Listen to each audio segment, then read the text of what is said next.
So, to conclude, what can we practically do to work for secession, independence, and freedom? Be informed, be interceding, be involved.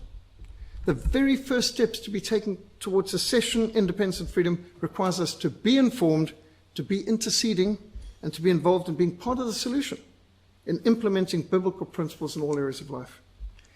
We need to break free. Personally, if we want to be free and independent, we need to systematically break the shackles that bind us. Do not be dependent on the state. Do not be in bondage to the banks. Get out of debt. Do not be reliant on state structures, corrupt politicians, banksters, big pharma, and big tech. If we depend on them, then we're not free and we're not independent.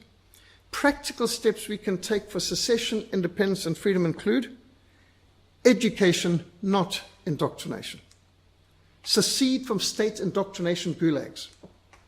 Ensure your children and grandchildren receive a real home-based education, not a state indoctrination. And that's why we set up Christian Liberty Books 26 years ago, to provide home education resources. Beware lest anyone cheat you through philosophy and empty deceit, according to the traditions of men, according to the basic principles of this world, and not according to Christ. Entertainment, not exploitation. Secede from Hollywood exploitation and defilement.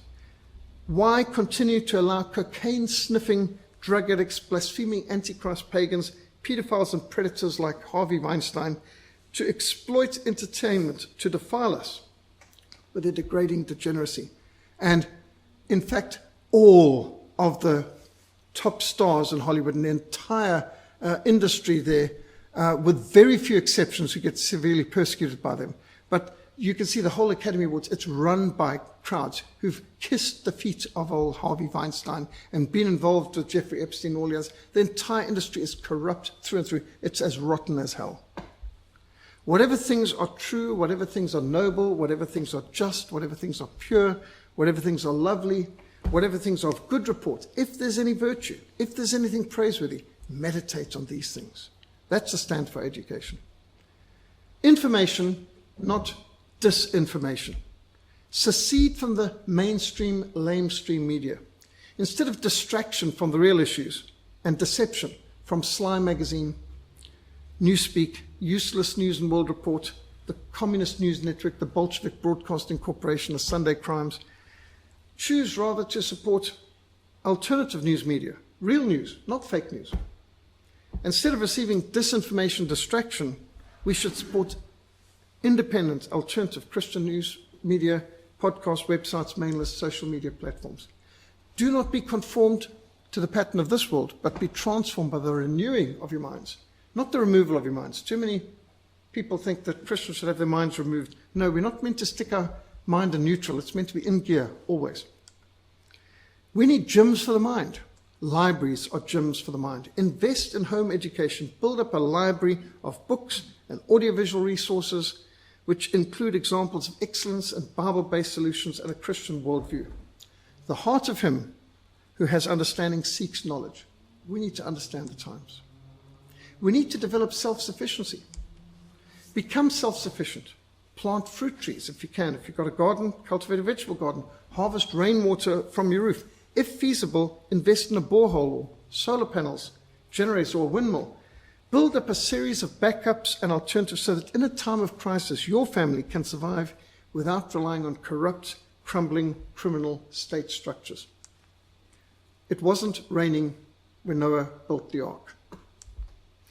And Joseph wisely used the 7 years of plenty to build up reserves for the 7 years of famine coming.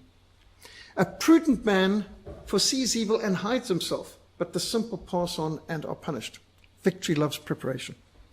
And be a good neighbor. Build a strong community network of mutual support using bartering and cooperation. Why let the government and the banks get a heavy section and proportion of every transaction you do? If you can just do transactions with farmers and producers and entrepreneurs that you can barter and swap goods and services, we can cut out the middlemen. Instead of just making the banks all rich, go back to, as much as possible, some kind of bartering, interconnection, co-ops between neighbors and farmers and friends. Join the neighborhood watch. Rotary Club, Scouts, or other community groups. Be a faithful member of your local congregation. Home Bible study, prayer fellowship, women's group, mother's group, men's group. These are the cohesions that hold together society. You shall love your neighbor as yourself. I mean, that should be the principle. Then develop self-defense skills. Take up a martial sport, such as fencing. We've made sure our boys did fencing and sword fighting. That's still my favorite sport. And archery and target shooting. In fact, we aim to please. It's so important that at a time of crisis, we know how to be fast and accurate. And it's important that all the family knows how to fight. Boxing, karate, kickboxing, mixed martial arts, judo, any martial sport, we need to know how to defend ourselves. We need to have this attitude of not being a victim waiting for somewhere to happen, but train and teach our friends and neighbors how to defend themselves so we can be a cohesive community. Watch, stand fast in the faith, be brave, be strong. It's terrible that so many Christians have become wimps and wets and doormats for the evil one. Join a group working for independence. There are groups working for self-determination, secession, Cape Exit, Cape Party, Cape Independence Action Group, AfroForum, Zuidlanders, Zuidland, USAF. There's good groups working for freedom, and we should support them. We should register to vote. If you're not registered to vote, if you're 17, you can register to vote. You can only vote at 18, but you should register to vote and vote for pro-independence parties. We are less than 5 months away from municipal elections, and let's make a stand. Let's vote for parties which are standing for independence for the Cape and lay foundations for freedom and get voices standing up in the municipality on our behalf. Exodus 18 verse 21 says, "Moreover, you shall select from all the people able men, capable men, such as fear God, men of truth, who hate dishonest gain, covetousness. Place such over them to be rulers." We should appoint as officials people who fear God and who hate corruption and who are capable. That should rule out most of the candidates. Be prepared. Obtain a security and survival handbook if you don't have it already. Work through its practical recommendations. If anyone does not provide for his own, and especially for those of his own household, he has denied the faith and is worse than an infidel, an unbeliever.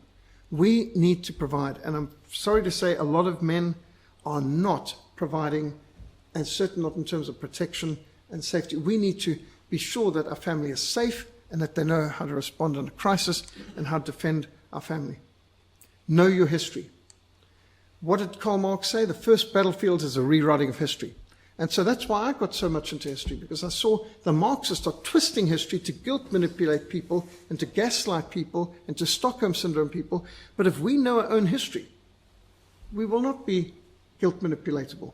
And that's why I wrote books like Victorious Christians and Grey Century Missions and Grey Century Reformation, Sketches of South African History, because when you know your history, you can be inspired by examples of excellence, and you'll be able to resist the guilt manipulators and the Stockholm Syndrome, gaslighting, psychological guilt attempts to corrupt and conquer, confuse, divide, and conquer.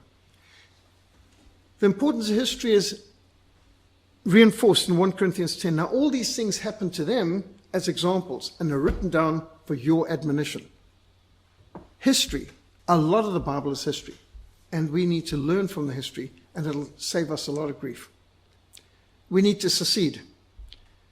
And that means don't listen to official government regulations. I mean, if you were to turn left at this point, it doesn't make sense.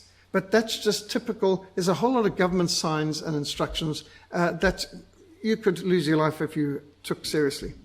Secede from fake history, fake news, fake media, fake schools, fake religions, fake economics, fake narratives, false prophets, corrupt politicians.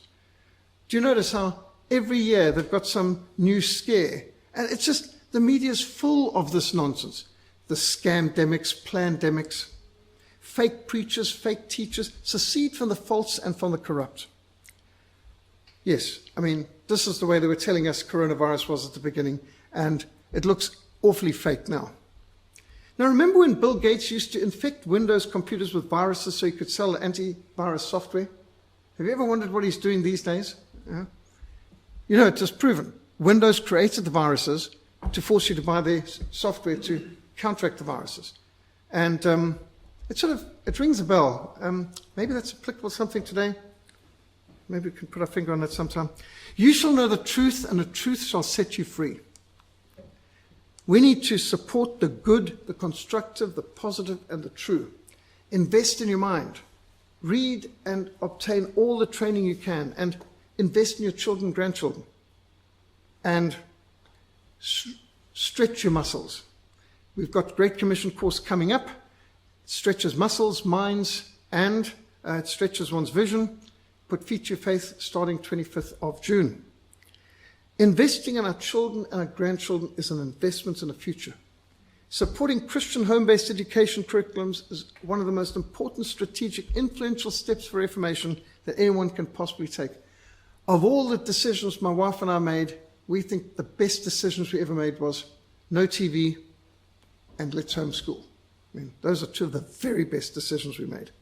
Ensuring that the next generation receives the training, the information, and the inspiration they need with great resources from great teachers. Support organizations that are resisting the New World Order. Ensure that you're registered to vote. Be informed, be inspired. Work together with other like-minded Christians. There's actions that we can all take part in. Be part of outreach, be part of the resistance, be part of the salt and light in the communities. Be committed to a free and independent Cape of Good Hope. We've got resources, got videos. If anyone hasn't seen the video case for Cape Independence, I've got the video out there. Cape Exit. Free the Cape. So don't just hope for a better life. You can vote for one in these upcoming municipal elections coming up in October.